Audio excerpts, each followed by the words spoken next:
All right, another Q&A episode number 520 something. Yeah, they're getting up there, dude. They are getting up there. Episode 1000. You know, we might as well say this because it might be going into effect, but I'd love to get people's opinion on this. So, yeah. You can just click the question form that's in the description of this podcast and let us know there. But we're thinking about starting the Monday motivations back up. Mm-hmm. So we'd have 4 episodes per week.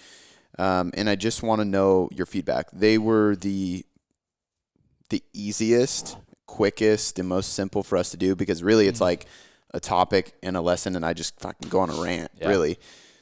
But I feel like I always got the most engagement and best feedback from those episodes. Like it just fired people up on a Monday. So I've been craving to get them going again. I think we're going to, but let us know if you guys like that. I know 4 podcasts is kind of a lot for people. I mean, it's a lot for us too, but especially you. But I feel like sometimes I'm subscribed to some podcasts. I'm like, dude, I can't even keep up. Yeah. So I get that, but I'm also subscribed to ones that like Joe Rogan's. They're 3 hours long a piece. Yeah. So that's a little bit different. But we're thinking about doing that. So if you guys obviously have any questions, click the link, ask us questions. If you have feedback on the Monday motivations, I'd love to hear it. It just helps me know what you guys want to learn more about, hear more about, hear me talk about what my mind is thinking on a certain subject or whatever it may be, just so we can provide the best podcast experience for you. Yeah. I know I love them. I mean, I don't sit in the same room when you record them, so I listen to them on Mondays or whatever. But I know a lot of people that enjoyed them. I like doing it when I record them. I like doing them early in the morning here. For sure. Because it's like after I journal, I come right in here and I haven't worked yet. Yeah. Like I just got here and it's like stuff fresh on your mind. Yeah, I go right into it. But yeah, I'm pretty sure we're going to do it regardless. But I would love to get your guys. I'd love to get your guys' feedback, so we can know more about that. Shout out to everybody who jumped on the Black Friday special last week and got into the Tailored Trainer. I'm stoked to get you guys going. If you guys missed that, sorry you missed it. But make sure you keep a lookout for those kind of things. And if you are listening to this podcast right now, it is too late for me to give you the Black Friday special. But if you missed out on it and you're pissed at yourself, then you can shoot me an email, cody@tailoredcoachingmethod.com, and I can hook you up with a different discount code that I created for the listeners of this podcast. To get into the Tailored Trainer, which again is our membership platform where we deliver intelligent, safe, and proven to be effective training programs that are periodized and done for you. You get them on an app, and it just makes everything super simple. Actually, dude, I'm going to read this real quick. Hold on one sec. Yep.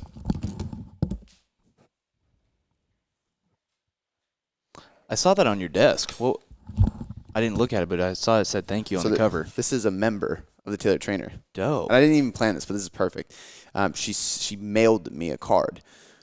Cody, dear Cody, after listening to several of your podcasts, I realized how little I knew about fitness and nutrition. As an extremely self-motivated 41-year-old woman, I was so frustrated with feeling that I needed to be challenged in the gym. My workouts were never hard enough.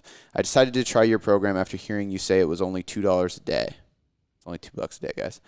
I am almost 8 weeks into the female conjugate method, which I don't even know exactly what that means. And I knew on day 1 that I had finally found what I have been searching for. I love going to the gym now more than ever before. I know exactly what I am doing. I have a plan, and it is very challenging. I've actually had a professional NFL football player comment on how effective my workouts seem to be. Damn. Crazy. I have to give credit to you and say thank you. My body and brain have found the ultimate training plan. From Leah. Thank you, Leah. Isn't that crazy? That's awesome. It's a pretty fucking badass testimonial. Now I'm like, I got to type that up because we got to get that on Instagram and stuff. But super, super cool. I already sent her a message thanking her. But stuff like that makes me so happy because it's like, it's literally like, she's like, when I heard it's less than $2 a day. Like, that's so damn cheap. Yeah. And the fact that she's saying her programming is more challenging, it's more fun, she's not getting injured, she's getting results, people are noticing what she's doing. And the biggest thing for me is like, if you're that pumped up about it that you felt the need to send me a card in the mail, like that tells me that like it's a little more effort than it's really having an effect on you. Yeah. You know what I mean? Like I've done good training programs, but then I've done programs that like change how I look at training and really get me excited to be in the gym. And that's the most important thing. If you're not fired up to get in there, then what's the point? Yeah. You know what I mean? That's totally awesome. But yeah, so that was really cool. Dope. Great testimonial from Leah. How did she send it to you?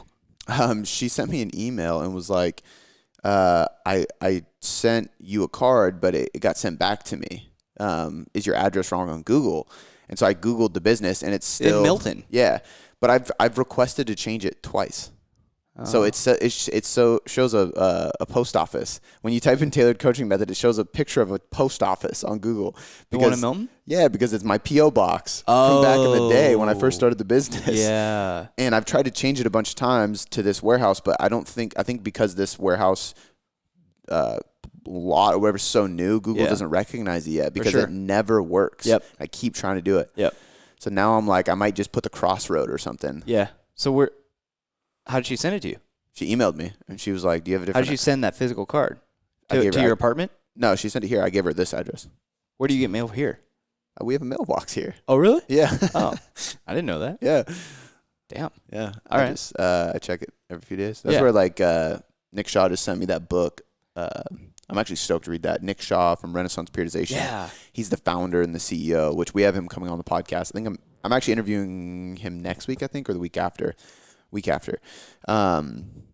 But he wrote a book on success. So it's like kind of, which is cool because RP is a huge company. They've done a lot of cool things in the industry. They've really changed the way education works in the fitness space. They have some of the biggest named speakers and authors on their staff. You know, I've had all of them except Nick on the podcast. So this will be the last one of the team. Yeah.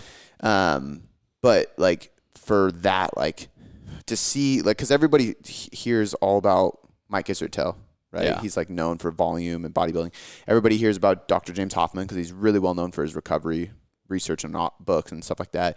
A lot of people know Dr. Mel, who is like more on the psychology. I had her on the podcast as well. Yeah. Dr. Gabrielle Fundaro, which is like a gut health specialist. So these like big names of the content world, you know. Nick is like the man orchestrating this behind the scenes. Wow. So I've always been curious about like, what do you do, man? Like, how did you think to start this? Like, what are you doing behind the scenes to make sure that everybody's doing this as a business owner and a CEO? Like that shit like interests me for sure. So, so he was like, before I get on your podcast, read my book. He shot me an email and he was like, hey, like, I was on Cody Smith's podcast and I asked him, you know, does he have any recommendations for podcasts I should get on before my book launch? And he suggested yours. So I just want to shoot you an email, see if you'd be interested in checking out my book. Actually, he didn't even ask to be on my podcast. He just said, I asked Cody if there was any business owners that would be interested in my book. And he said me, and I said, man, I'd love to have you on the podcast too. And then he was like, okay, I'll send the book. So I just got the book. I'm going to try to read it. Yeah. Or at least go through it. I only got 2 weeks to read it, which I'm not that fast of a reader. So I'll get through some of it. But good for Cody. Yeah. Damn. Yeah. He's killing it. Yeah. He, shout out to his podcast. He has the Virtuous Fitness podcast, and then he has the Men on the Rise podcast, which is super dope. Yeah. That's been actually like, it's cool because he's a mentor client of mine. I've been on that podcast, but it's also like, I like subscribe and listen to his podcast, not because I just want to be nice to my client, but because like I really want to hear what he has to say and these people that he's interviewing. And it's cool too. Like he had, his first interview was Jack Donovan, and it's like, man, I've read multiple books from that guy. Yeah. Like that's crazy. So really, really well-known author that only talks about men. Like he just writes, like I'm re-listening to it. It's called The Way of Men, but it talks about tribalism and all that kind of stuff. He has one that's like something about the barbarian and talks about like Vikings and barbarians back in the day and how they were, but kind of like getting to the roots of humans and men, like how we operate for sure. Like from a, what's the word? From a, like a creature level, you know, like a animalistic level kind of thing. Species.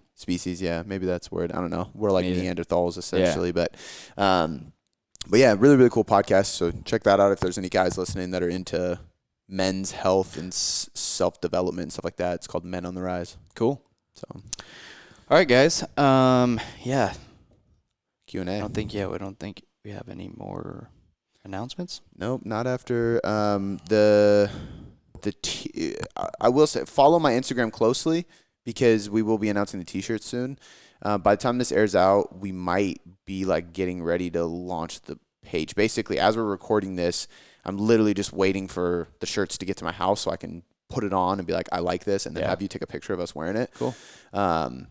So those will be in effect soon. We're still doing it. It's going to, we're doing a Make-A-Wish Foundation. So this is, because it's Christmas, we figured, did I already say that we're doing it for this? No, you I think I said I didn't know. We're doing DV. We're doing what? Domestic violence. We still are, just not, it won't be this one. We decided to go with like a Christmas theme for this one.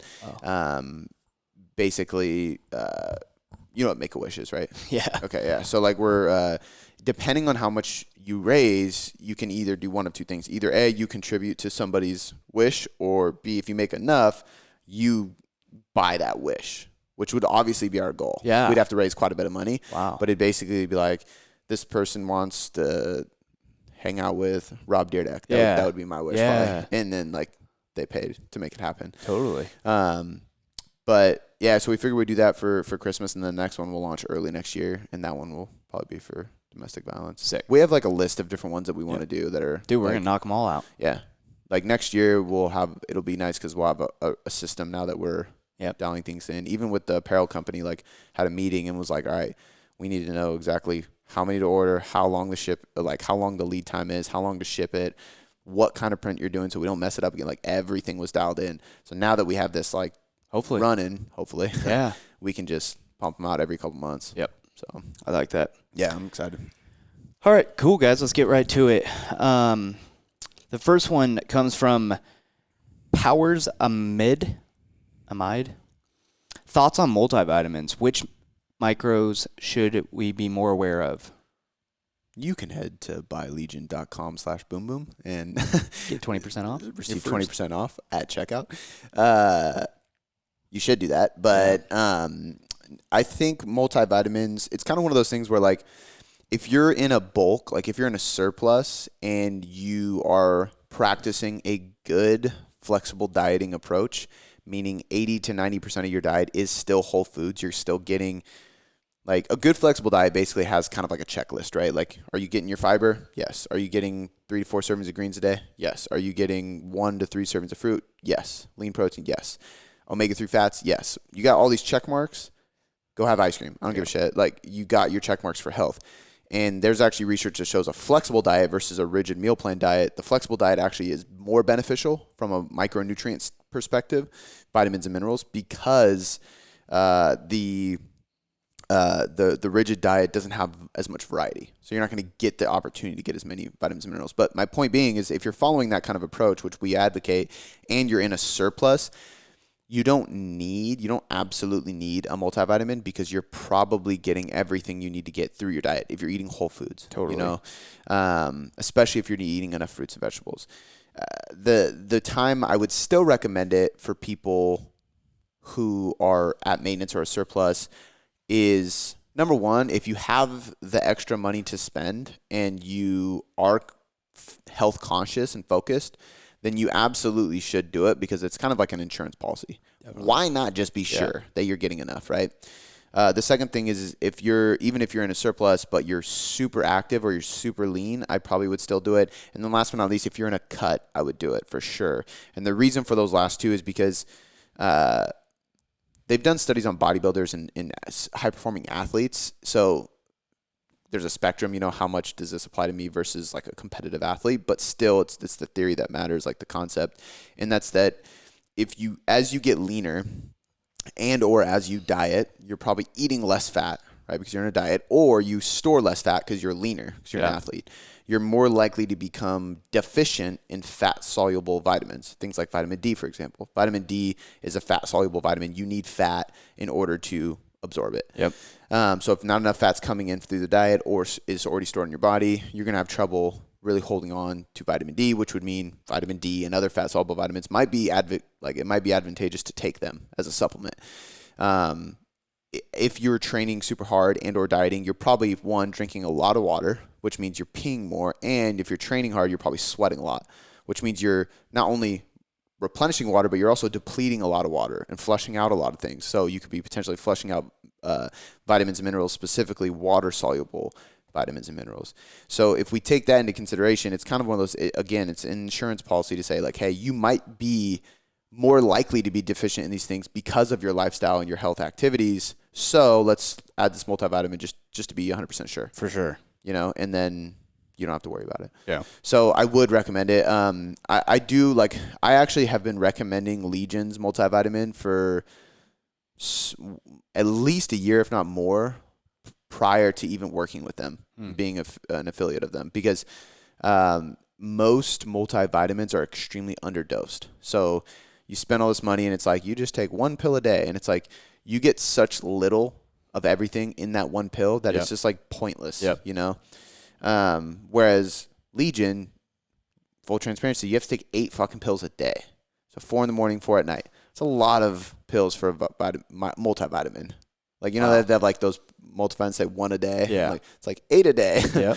Like, fuck that. Yeah. But if you look at the label compared to other ones, there's so much more of everything, and there's more things in it.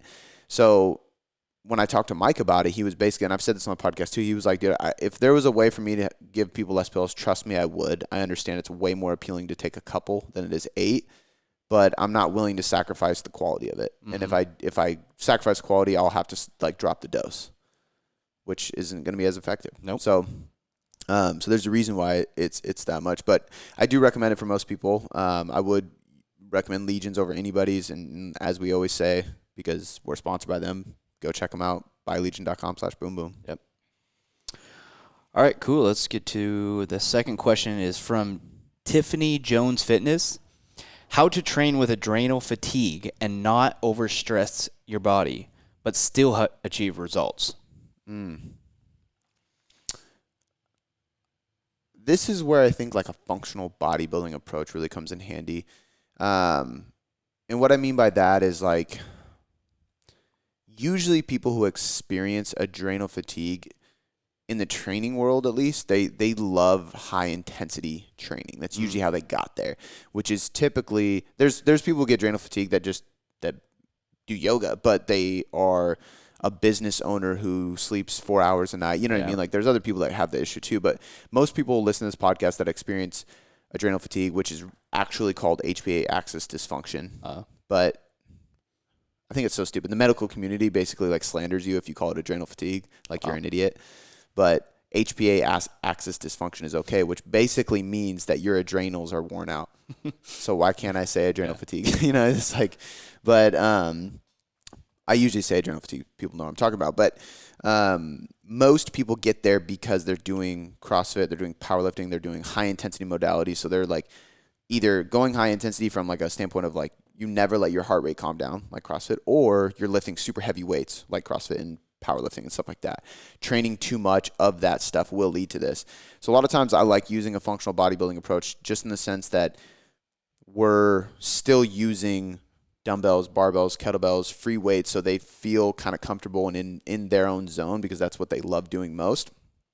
And then we just drop the volume and intensity quite a bit, mainly intensity. Yeah. So for people like this, I usually like an upper lower split because full body can be okay, but I think 4 days a week of upper lower split's usually good. Full body works, but the frequency's higher, which can cause more fatigue for some people. But either way, 4 days a week, I don't like going over that. So if you're experiencing this and you're training 5 or 6 days a week, that's your first thing. Chop off a couple days, only train 4 days a week. Your conditioning days should be 100% aerobic based. So you're not doing sprints, you're not doing like circuits, you're not doing metcons. You're literally throw a weight vest on and go on a walk, right? Or jump on the rower and row at a slow pace for 20 minutes. Like, you're breathing and you're sweating, but it's not overly intense. It's not going to wear your nervous system down. And you can do that a couple times a week. You could even do it 3. If you really are the type that likes to be active every day, do that 3 times a week, lift 4 times a week. No reps under 6. And all the compound lifts add intensification techniques that force you to lower the loads. So if I'm doing a bench press, I'm not going to go less than 6 reps, which limits how much weight I can do, because the lower your reps, the heavier the weight is. Yeah. And then I'm going to make it a segmented rep where I'm taking pauses on the way down, or I'm going to add a long pause at the bottom. I'm going to do a slow negative. I'm going to do anything that limits how hard I can push, but still feels really intense. Is there multiple kinds of segmented? Yeah, Yes, only if it's different exercise. Okay. But segmented lift is basically literally just like pause at a quarter way down, pause halfway down, pause at the bottom, pause halfway up, pause 3/4 up. But Pause at the yeah, bottom. I guess you could change the how long you pause and Yep, exactly. Yeah. 3 second negative to 5 second negative. Yeah, but the point is we're adding these intensification techniques so your mind feels like it's really challenging. Yeah. And it is challenging from a muscular level, but your nervous system isn't taking as big of a hit because it's not as heavy as the normal training we do is. But that would be my main thing, like 4 days a week, 2 to 3 aerobic days, no hard anaerobic or glycolytic conditioning at all. I would make sure the person's getting 7+ hours of sleep. We know by research 7 to 9 is the sweet spot. And they even show studies that show people getting 6 versus 7, which you wouldn't think is that big of a difference. Yeah. The people getting 7 are so much more well-rested and perform so much better than the people getting 6. Like, you would think it's hours difference. Wow. And there's a lot of us, even myself included, where I'll sleep 6 hours. I'm like, I'm fine. Yeah. I feel great. Ditto. But I probably don't. Yeah. Like, I know for a fact when I do sleep 7 or 8 hours, I'm like, oh, shit, no, I feel way better. Yeah. So getting sleep, eating adequate carbs throughout the day, making sure you're not in a deficit, only lifting 4 days a week, only doing aerobic conditioning instead of anaerobic, and then adding intensification techniques to your compounds and making sure you're not going below 6 reps so that you limit load. Yeah. That would be all of my advice kind of wrapped up in a nutshell. Totally. For somebody in this situation. With adrenal fatigue. Yep. All right, cool.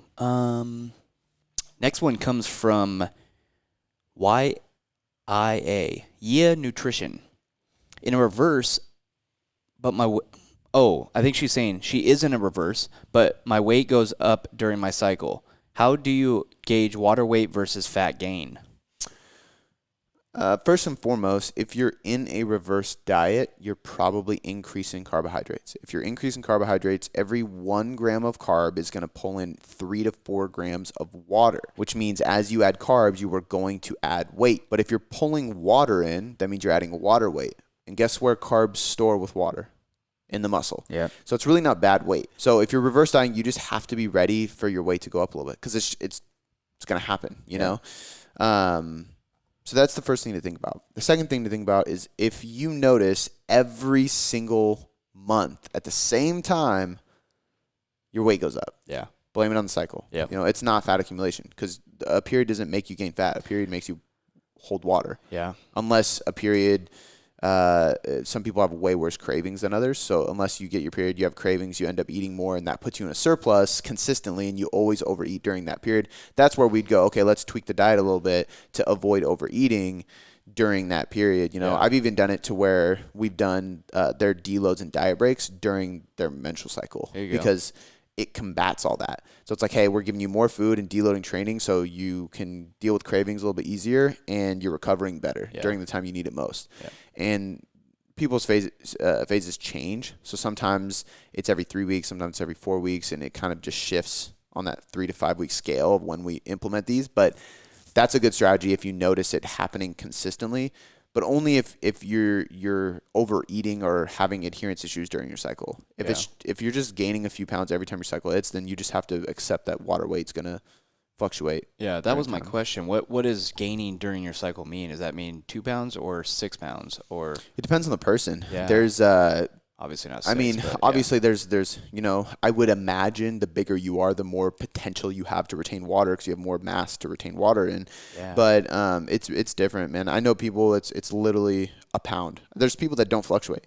I know people I've helped people that they're losing and losing and losing, and then they just maintain during their period, and we know they're actually probably down a pound because their fluctuation made it seem like they're not losing, but they're still losing, or they continue losing through the period. I know other people that'll gain 4 pounds, 5 pounds. Some people it's like 2 or 3. Yeah. I think the most common I see is anywhere between 1 to 3, but there are outliers that gain 4 or 5 pounds. Wow. And then it flushes away. It's crazy. Wow.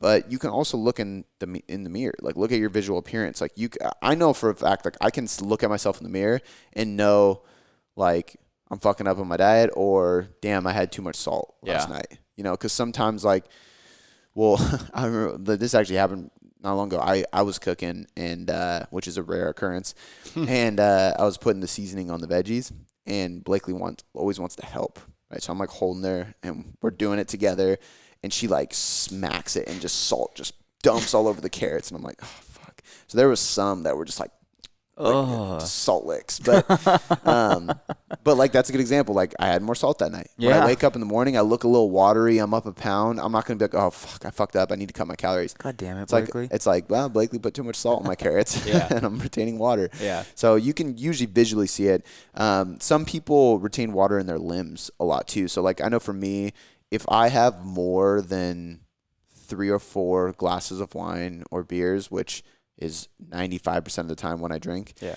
My fingers fucking swell, dude. My ring barely comes off. I can see like where my socks were on my ankles. Like I just get cankles. Absolutely. So that's something to think about too. Like maybe you look in the mirror and you look fine. Look at your fingers. Look at your toes. Finger joints hurt so bad after a night of drinking. Really? Oh my god. Just like I wake up, they're all puffy. Yeah. My fingers just get fat. They don't hurt. They just look weird to me. Yeah. But those are all signs. So like, that's essentially how you distinguish between the two. And I think it's a good question because I think a lot of people need to understand that and have that awareness around it so they don't let it fuck with their head when they see the scale go up a little bit. Yeah, for sure. Great. Let's go. The next one is going to be from Morgan Gill Fitness. Curious about your opinion on carb cycling 5-2 for weight loss. Let's say, for instance, I ate 1,300 calories all week, typically around a 700 calorie deficit for me, and then on the weekends ate close to 2,500, so 1,200 more on the weekends. Would this prevent metabolic adaptation and keep my hormones functioning well? So she said that's a 700 calorie deficit? Yep. And how much is you said it's 1,200 extra calories on the weekends? Correct. So 13 to 25. Okay, so that's 1,200 times 2, which is 2,400. What's 700 times 5? 7 times 5. 35? 7, 14, 21, 28, 35. Yep. So that's 3,500 calories. So technically, by what you're saying, if math is correct, you're still in about 1,000 calorie deficit by the end of the week. Yeah. 1,000 calories isn't a ton. You might be losing quarter to a half a pound a week. For some people, that's the goal. Like for me, for a while, it was 1 pound. Now we're kind of lowering the goal to like quarter to a half a pound a week because as I get leaner, we want the progress to go slower, basically. But that would work. But I think the point with that and like how I describe that is there's nothing special about 5-2 or carb cycling. It comes down to the weekly deficit. So I did math to say, okay, if you're in a deficit this much, but then you go over by this much, what's the net deficit by the end of the week? Yeah. I don't care if you do 5-2, 6-1, 7, 14, 3-4. It doesn't matter. You know what I mean? At the end of the week, where are your calories? Ultimately, I know it sounds very simplistic, but that's really what's going to happen. They call it a weekly caloric deficit? Yep. Yeah. You want to accomplish a weekly caloric deficit. There you go. And I like 5-2 approach when somebody has struggles adhering on the weekends, but they're really busy during the week. So if you're really busy during the week, it's easy to eat less because you're just going. You're nonstop. That's how I am. Like on the weekends, it's way more difficult for me to adhere to my diet because, like Saturday, like I'll go to the gym in the morning, come home, we're just chilling. I'm like not even hungry, but I'm like I just want to snack on something. Yep. Because I'm just sitting here. Yeah. So like for people like that, I'm like, hey, let's give you a little bit more cushion on the weekends and then create a bigger deficit during the week, and it works. But she asked about hormones too, right? Like at the end. Yeah. She says, is it going to avoid metabolic adaptation? Yep. Would this prevent metabolic adaptation and keep my hormones functioning well? No.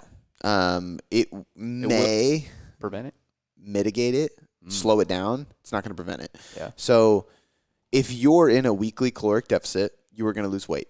If you are losing weight and or are in a deficit, metabolic adaptation will occur. If you are 200 pounds right now, and by the end of your diet, you are 160 pounds, you lost 40 pounds.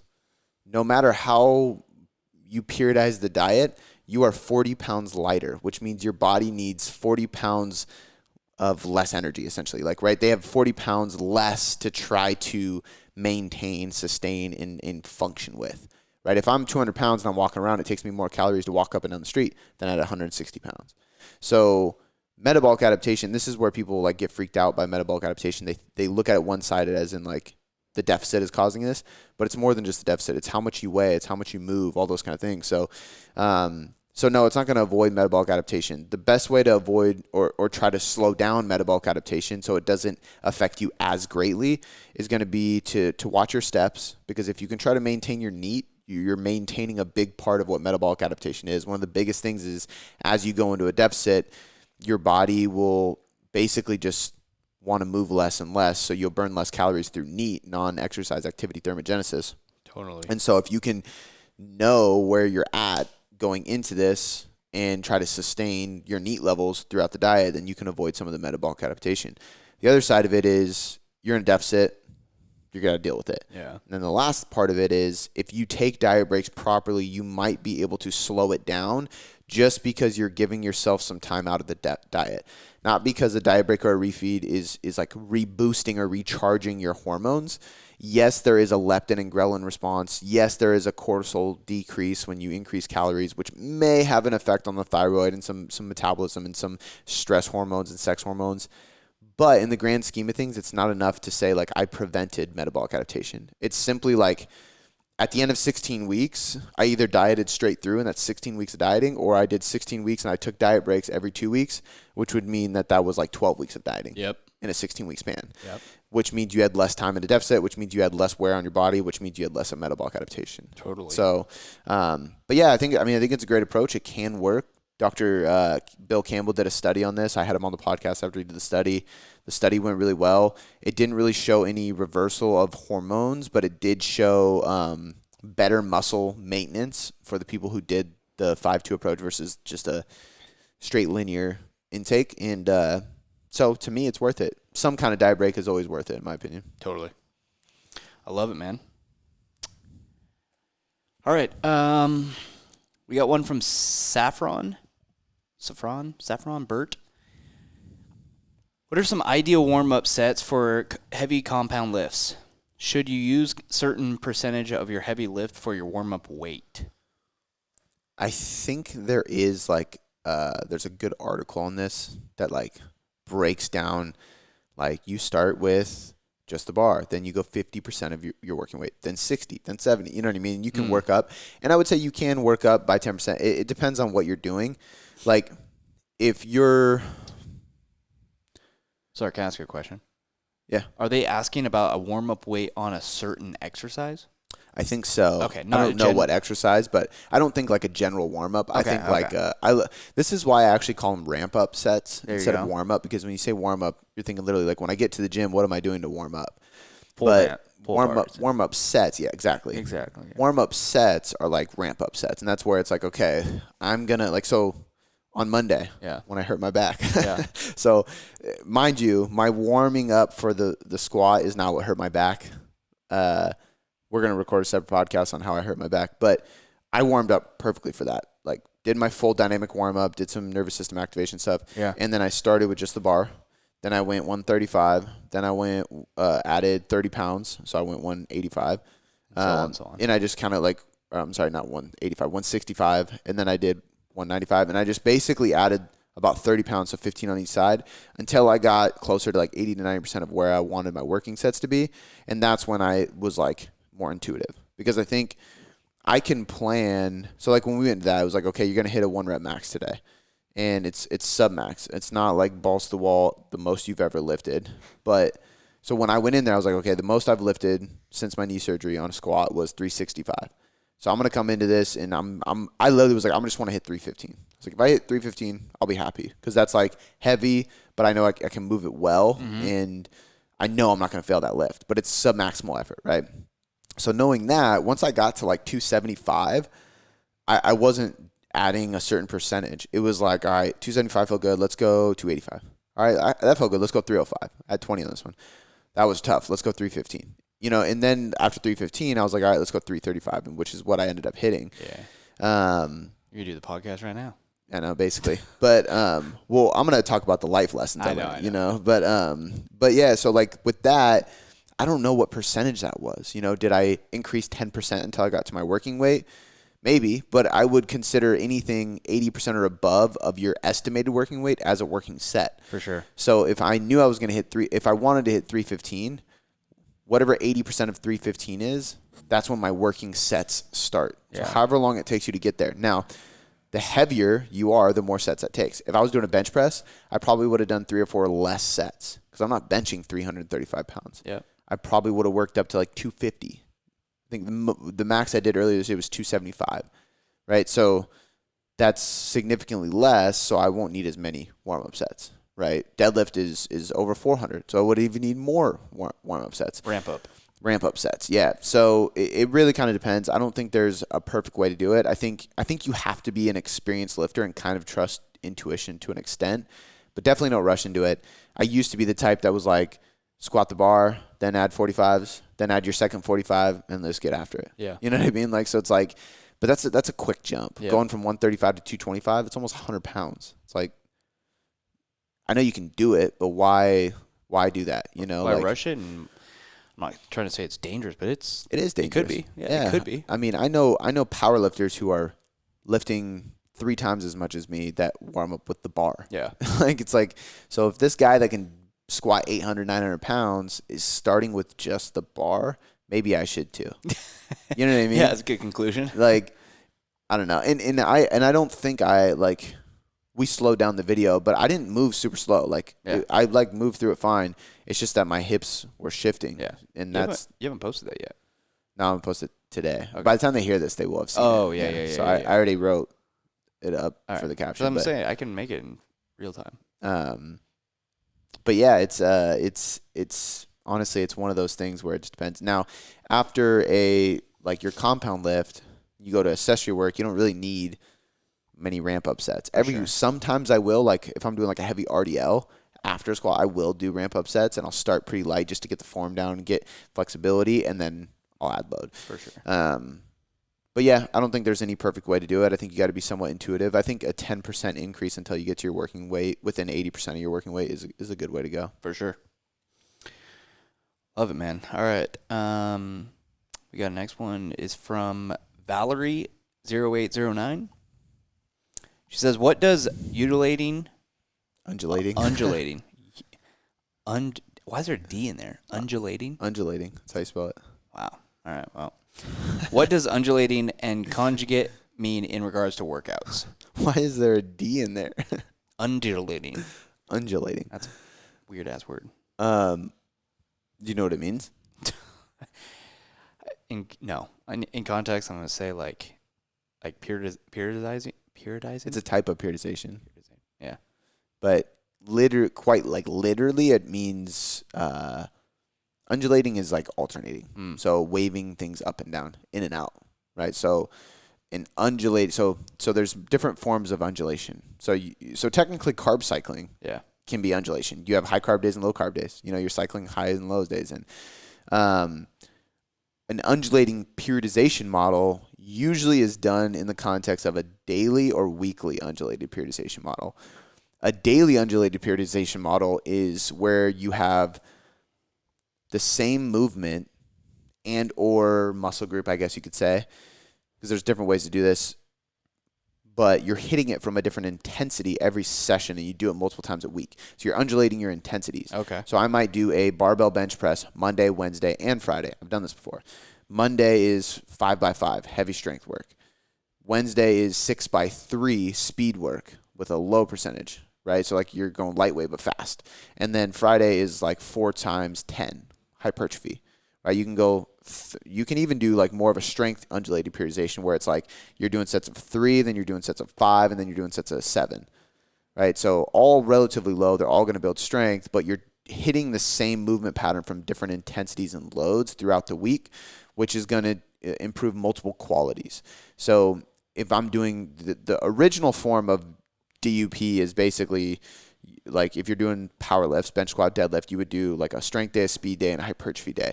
So now instead of me taking a month to work on speed and power, a month to work on strength, a month to work on hypertrophy, and then phasing back and going through these blocks, I can work on all 3 qualities every week and slowly but surely get better at them all. And it works. So you're rotating through it weekly for months? For months. There you go. And instead of doing it month a by lot month. of times people say, oh, I'm doing a DUP program, and they literally think, oh, you're bench squat deadlifting 3 times a week, because that's how the original study was done. But you can do DUP with curls.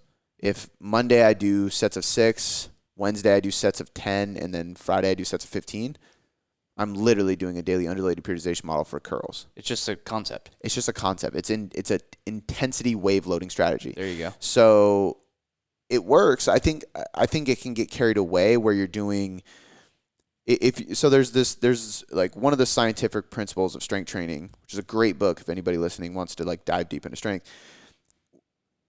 There's a rule of specificity. It's one of the main principles of strength, right? So specificity implies that you have to do specifically what you want to improve. So a DUP model, although it's specific to in trying to get stronger, but you're using multiple qualities to improve that strength, it's somewhat unspecific because now I'm doing some strength, some speed, you know what I mean? So a better program would be a 4-day week daily undulated periodization model with 2 focuses, which is more of like a conjugate method. So a conjugate method isn't really a periodization style. Conjugate method is it's like me creating a program design strategy called tailored programming, right? Conjugate is made by Westside, but they named it conjugate. It's not like scientific literature. It's concurrent. So concurrent means you're doing multiple things at once, which daily undulated periodization is kind of that. Yeah. Typical concurrent training is like, oh, I'm going to power lift and be a marathon runner. 2 completely polar opposites, endurance and strength, and I'm going to put them together. Gotcha. Whereas daily undulated periodization, it is concurrent because you're working on multiple things at once. However, your main goal is one thing: get strong as fuck. Yeah. That being said, conjugate method is a style of concurrent that uses daily undulated periodization in a sense. You have a max effort and a dynamic effort day. Max effort, you're lifting heavy, low rep. Dynamic effort day, you're doing speed work. So now, like that first model where you go strength, speed, hypertrophy, now I'm just going strength, speed every week, which is more specific because there's less variety. For sure. Right? But there's enough variety to where I can work on multiple qualities at once and not have to have these phases like a typical block periodization model. I prefer a conjugate method more than most. And I like it because you're focusing on 2 qualities, and you can even spin it like, oh, maybe I just want to get strong and big. Okay, well, remove the speed days and do hypertrophy days. So now you're going strength, hypertrophy, upper, lower, you know? Yeah. Still the same idea as a conjugate or concurrent or a daily undulated periodization model, but we're doing it for just 2 qualities instead of 3, which I think is more beneficial. The way I do it is I do work all 3, but I don't work speed as a way to improve speed quality. So we spend very, very little time doing speed work because most of my clients don't give a shit how like their bar velocity is. They don't care how fast they bench press. They care about being stronger and looking better. I know that if we work on speed, neurologically speaking, you are going to improve your strength. Totally. So if we start your heavy strength day with 3 sets of speed bench with a light weight, just to fire up your nervous system before benching heavy, we get the benefits of that power development work without spending too much time in making an unspecific program. So we're keeping specificity in place. So I'm much more of a fan of the strength and hypertrophy undulation every week, and then just sprinkling in some throws or sprints, like just for a few sets, just to excite your nervous system before you lift. Makes you stronger in your lifts and makes it safer. Now, weekly undulated periodization model is the same thing, but you're changing it bi-weekly. So this is what I did in Functional Muscle 2.0.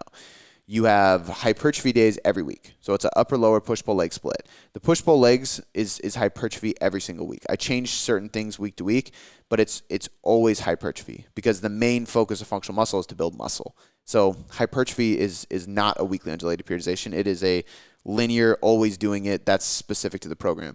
The weekly part is week 1, you're doing strength work. So I think it's like 4x5, bench, squat, deadlift, right? Week 2, you're doing speed work.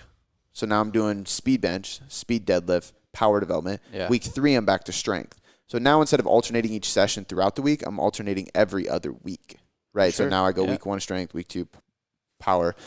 That's a weekly undulated model, which does work well too. I know people who do that and they span it over the course of months. It works really well because it's a little bit more specific. So I know that the answer is all over the place, but I think that... Not really. I mean, you broke it down pretty well. You know, I think if you want to know like what they are, that's what they are. What's best for you? Yeah. I can't really say it. Like because I don't know you. Get on a consultation call. Yeah, exactly. Seriously. Or sign up for a Tailored Trainer, because when you go in there, like there's like we're going to guide you on what program fits you best. Now, I personally think that most people who are not competing in anything besides life, conjugate method works really well. Yeah. Conjugate method allows us to go, all right, we're going to do a little bit of strength, a little bit of hypertrophy, a modified conjugate. So more of this like 2 times a week undulation that I talked about, like what I do for most of my clients, because now we're mainly focused on looking good because that's what you want. Yeah. We also want to be strong, so you live longer, you're resilient, your joints don't hurt, and you move well, right? And you can still recover from it because you're not doing too much. And there's no specific outcome at the end, like for a competition or anything. You're just looking good and feeling better. Yeah. And I even do that with that's exactly what I do with the WWE guys. Yeah. Like they don't need to improve performance necessarily. They need to maintain their performance where it's at and look better on camera. And I know if I can keep them healthy, they're going to be able to do it for longer. Yeah. So this is the same exact model I use for them. Damn. But that's awesome. Yeah, that was a good question.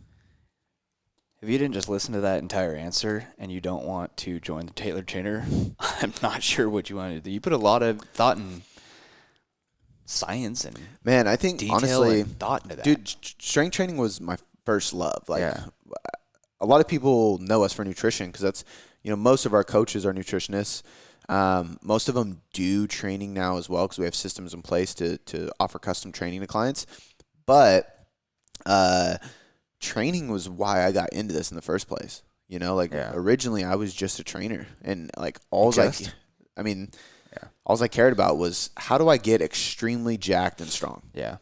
And not get hurt along the way, which I did multiple times. But you learn. And dug deep into it and then pass that knowledge off. And like I can keep trying to learn about nutrition, but there's more limitations on nutrition than there is training. Calories in versus calories out is like the answer to almost everything if you really boil things down to it. There's obviously intricacies where we can really improve performance and digestion and stuff like that, which is more fascinating to me than anything else because fat loss really comes down to calories. Mm-hmm. Now, we know a lot of people have issues beyond just losing weight, and if we can fix those issues through these other modalities and methods, then we can get them to lose more weight. But training, God, dude, there's just so many ways to do things. Like, there's so many different styles of programming and periodization, and there's so many different exercises, and there's so many different intensification techniques you can use in those exercises. Like, there's just so much. For sure. There's so much involved that I fall in love with the process of learning about training, man. And it makes programming so fun for me. I would never have guessed, man. Yeah. That's awesome, man. All right, let's go on to the next question. We got a couple more here. Kelsey Caesar, with gyms being closed, what are your programming suggestions for an intermediate lifter who has very limited equipment?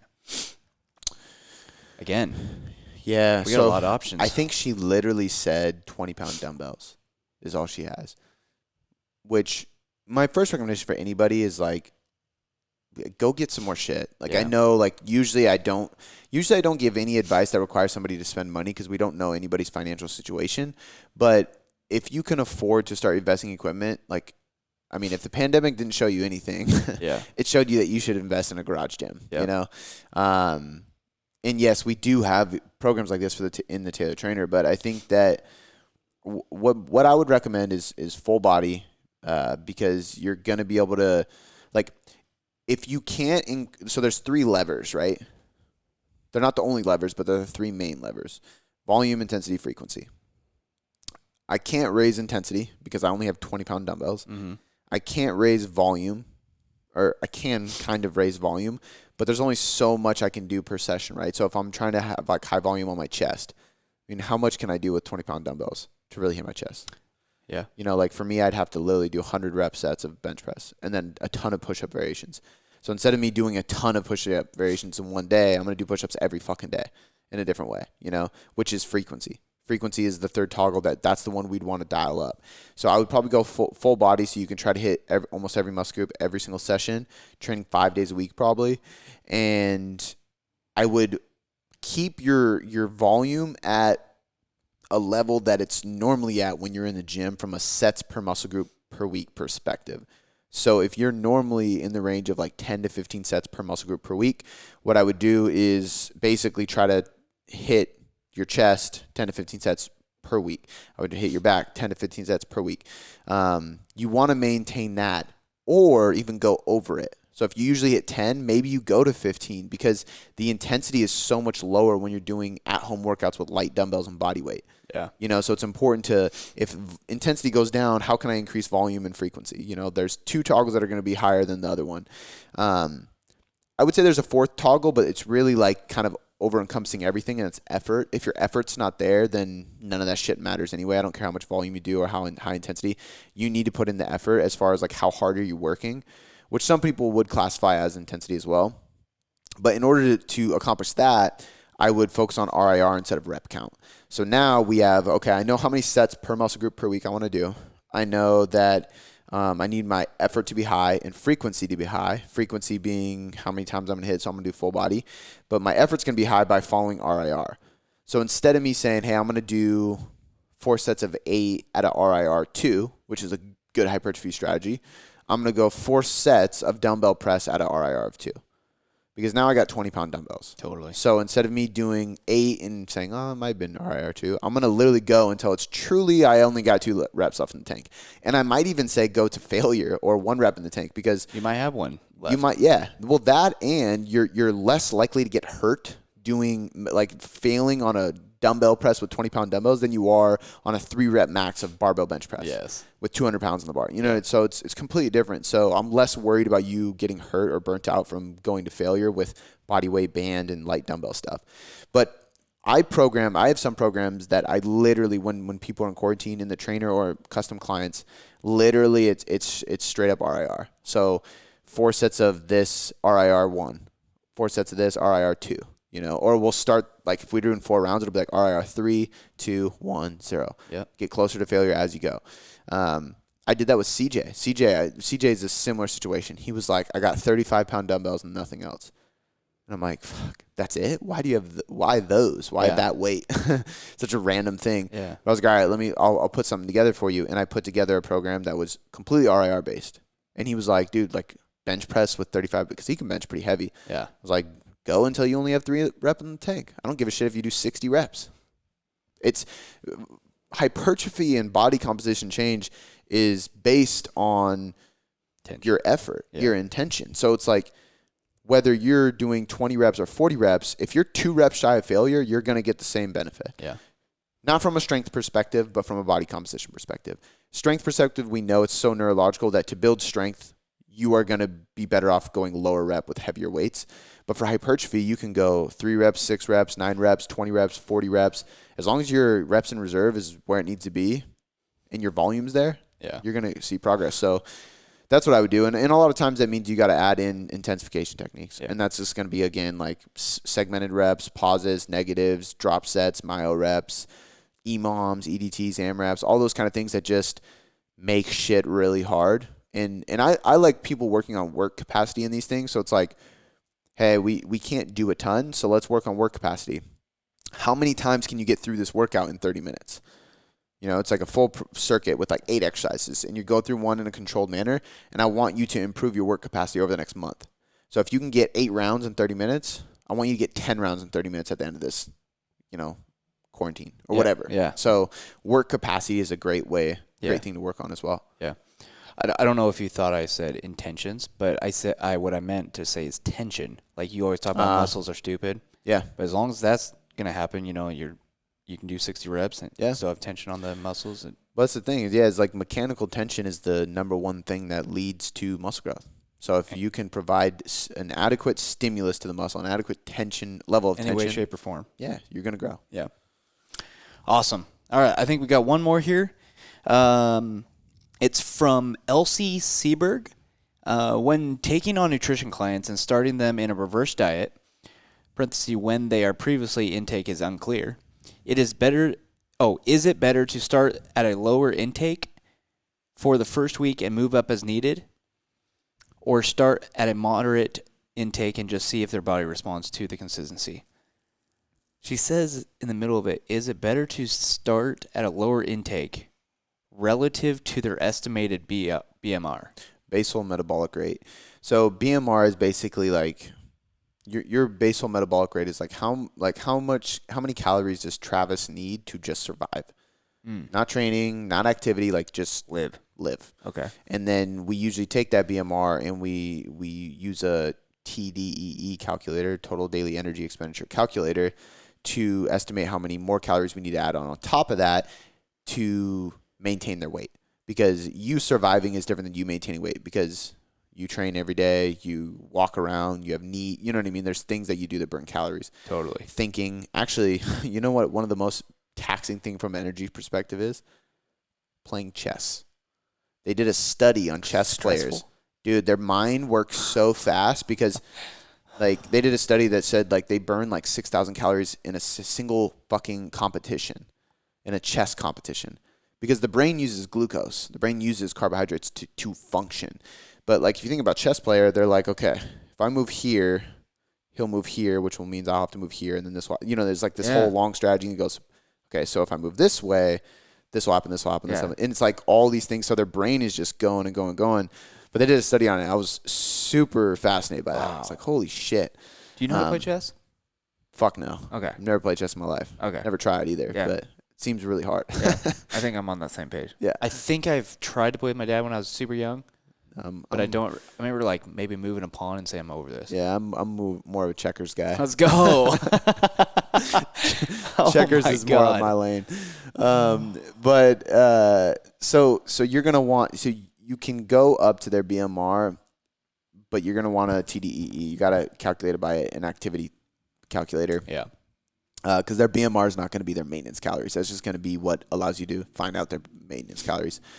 So typically what I do in that situation is I take the person's age, weight, height, all that stuff, and I find out what I would calculate their intake to be for maintenance. Then I make them track for 3 to 5 days straight at least, so I can see what they're currently doing. Because if I determine based on my calculations that they should be consuming 1,800 calories, but right now they're only consuming 1,100 calories, I'm not going to increase them to 1,800. Totally. I'm going to increase them to 1,400. Yeah. You know, make a small jump and then kind of work up from there. So it kind of depends. It really, like, I don't think you should base it off of a calculation before knowing where they're actually at. Yeah. So if somebody was consuming 1,100 calories, they should be consuming 1,800 calories, but they're eating half the protein they need. I might make a pretty good jump. I might go from 1,100 to 1,600 because I know we're going to add 400 calories in just protein, and then I'll add another 200 calories in carbs. It's a big jump, but it's a safer jump to do during a reverse anyway. So I make a bigger jump, and then I only have 200 more calories to increase until I get to that 1,800. Yeah. Right? So, and that at that point, I'm within range of their maintenance, which is healthy. So it really depends. I always tell people, like, get them to just track and get consistent with that first, and really see where their intake's at. Then do a calculation, and then try to meet them in the middle of that. Totally. Where they're at and where they should be at. Yep. Gotcha. All right. That was the last question for today. Perfect. Let's wrap it up there, and we'll see you guys next week unless you got something else. I got nothing. Check out the Tailored Trainer if you want in. I want you in. Yep. That's it. Thanks for everybody that signed up on Black Friday. Yeah.